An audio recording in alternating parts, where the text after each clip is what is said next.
मैं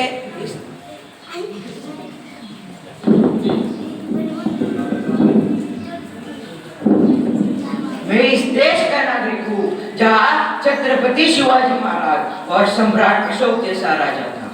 मैं इस देश का नागरिक हूँ जहाँ हर 50 मील पर रूप मजहब पहनावा बदल जाता है।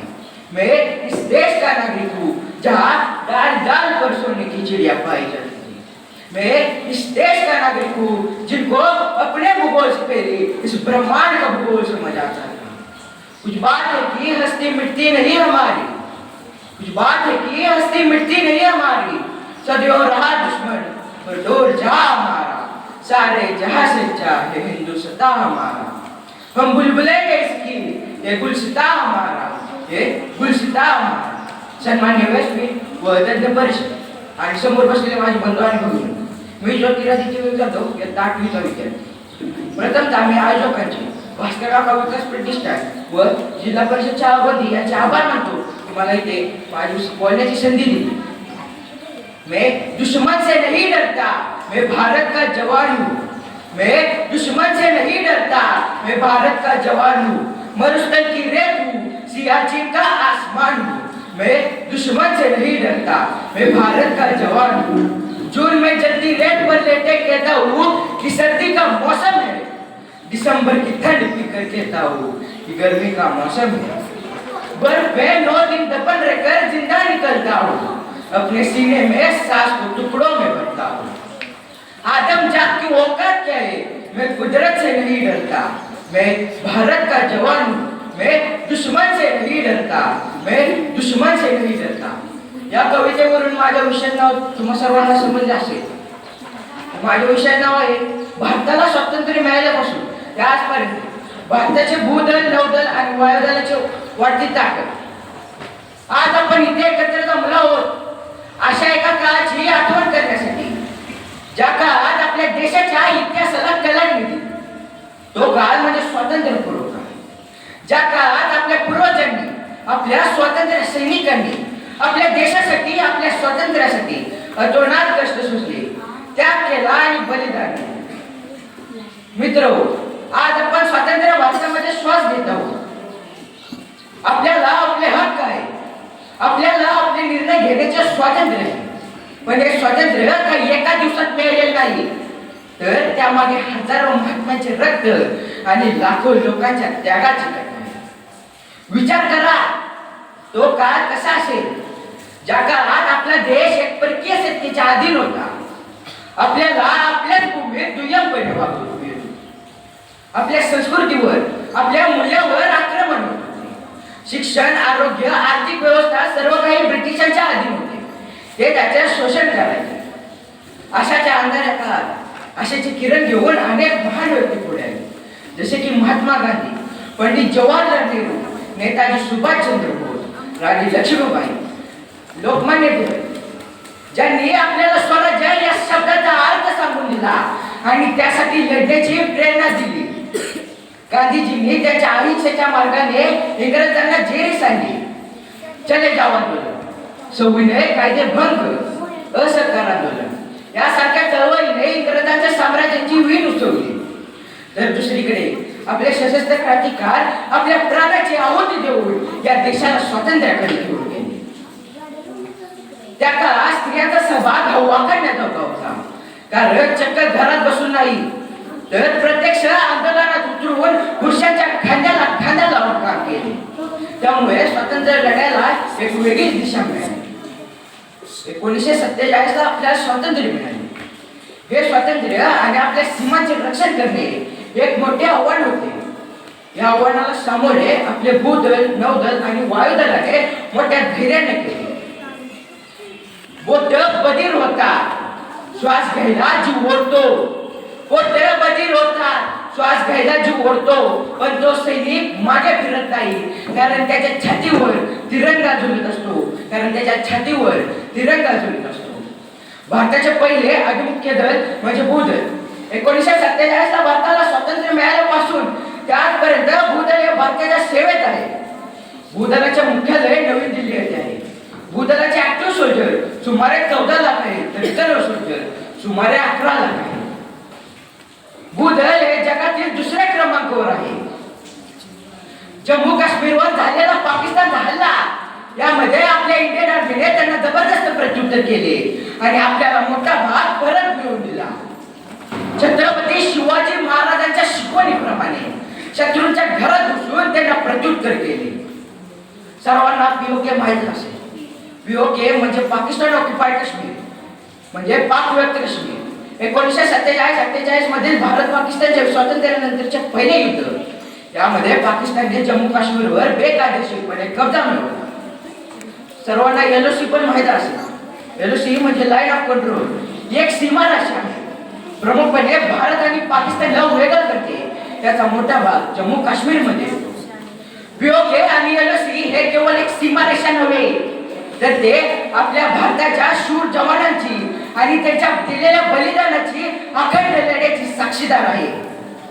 तसेच 1999 मधील कारगिल युद्ध, कारगिलच्या उंच टेकडीवर पाकिस्तानने त्यांचा कब्जा मिळवला, पण ऑपरेशन विजय अंतर्गत भारतीय सैनिकांनी तो परत मिळवला. 527 जवान शहीद झाले आणि हजारो जवान जखमी झाले. विक्रम बत्रा आणि संजय कुमार यासारख्या वीरांना परमवीर चक्र मिळाले. अशीच एक शौर्याची आणि राष्ट्रभक्तीची झलक म्हणजे विक्रम बत्रा.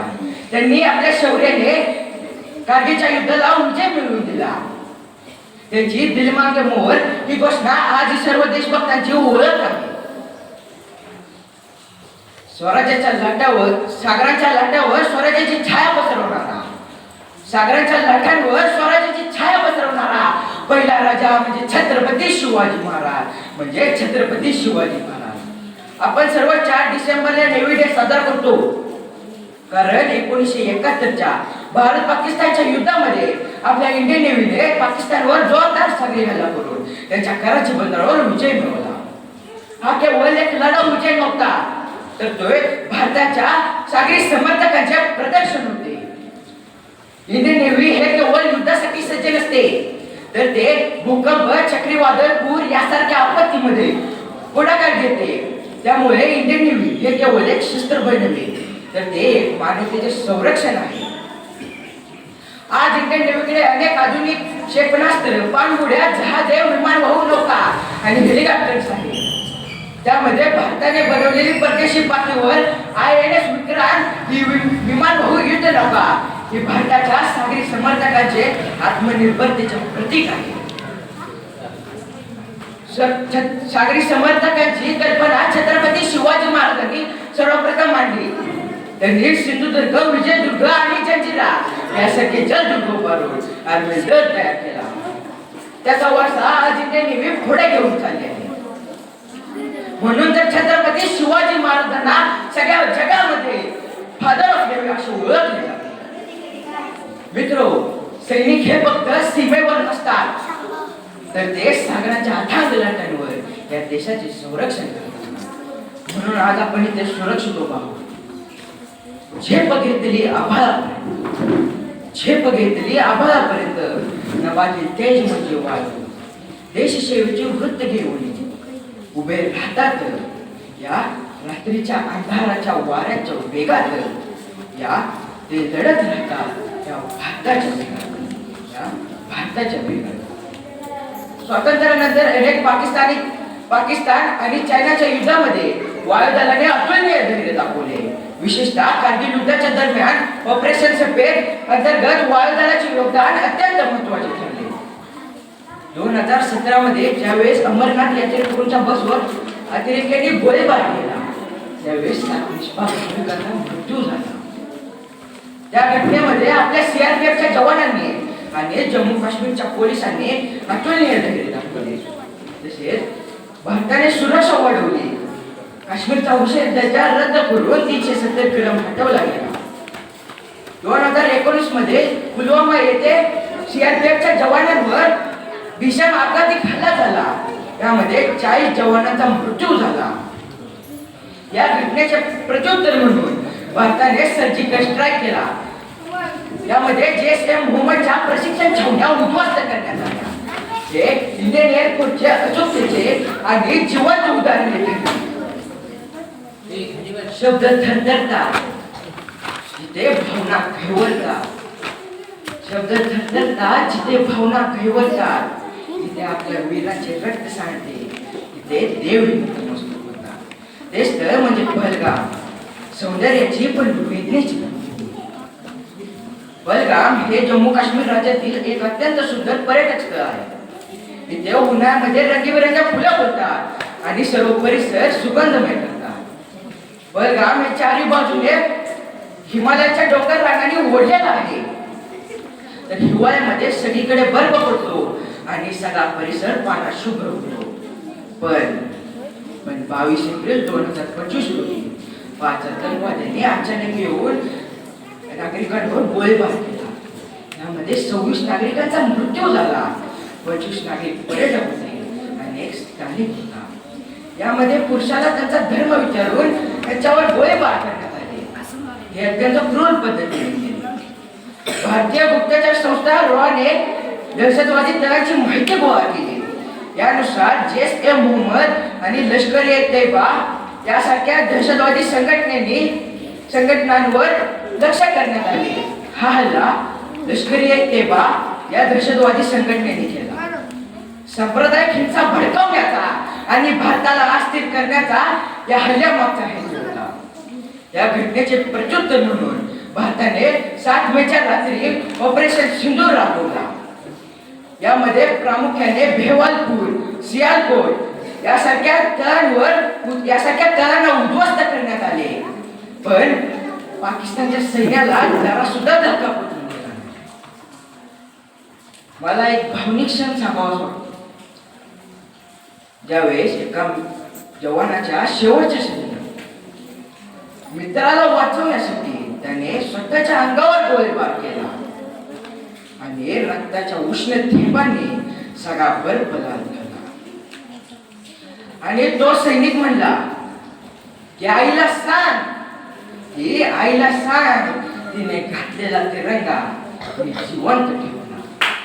ज्यावेळेस त्या सैनिकाचे पार्थिव गावात आले त्यावेळेस त्यांची आई त्या तिरंग्याला स्पर्श करून म्हणाली की माझा मुलगा गेला नाही, तर तो भारताच्या प्रत्येक श्वासात आहे. जाता जाता मी एवढंच म्हणेन, ज्यांनी आपल्या देशासाठी रक्त दिले त्यांना विसरणे हा आपला देशद्रोह होईल. त्यासाठी आपल्याला एकच गोष्ट करावी लागेल, ते म्हणजे देशप्रेम जपावे लागेल आणि एकजुटीने उभा राहावे लागेल. या फुलाच्या देशात रक्ताचा वर्षाव झाला. पहलगामच्या दरीत वीरांचा चित्कार झाला. आपले प्रत्येक अश्रू एक शपथ घेऊन गेले की भारत झुकणार नाही, भारत हारणार नाही आणि भारत परत फिरणार नाही. त्याला आपण पण एक शपथ घेऊ. ज्यांनी आपल्या देशासाठी शहीद झाले त्यांना कधी विसरणार नाही आणि पहलगामसाठी पुनरावृत्ती होऊ देणार नाही. सर्वजणांनी 1 मिनिट उभा राहून ज्यांनी आपल्या देशासाठी बलिदान दिले त्यांना श्रद्धांजली अर्पण करू.